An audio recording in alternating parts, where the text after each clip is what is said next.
Let's explore the 5 types of non-tariff trade barriers that impact international business.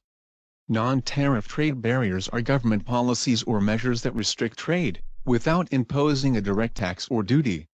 Let's examine the 5 types of non-tariff trade barriers, starting with quotas. First up, quotas restrict the physical volume or value of products that firms can import into a country. In a classic type of quota, the U.S. government imposed an upper limit of roughly £2 million on the total amount of sugar that can be imported into the United States each year. Another example might be a quantity quota per year on the number of shoes that can be imported into the United States.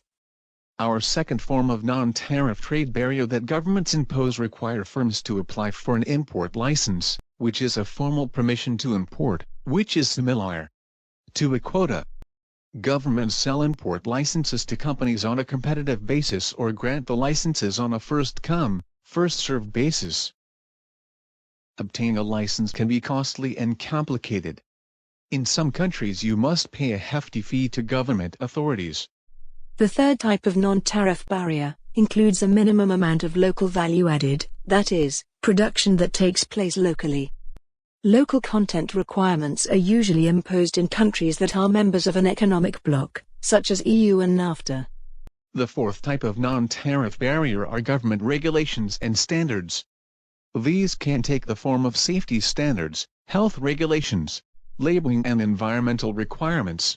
Lastly, governments may impose administrative or bureaucratic procedures that hinder the activities of importers or foreign firms.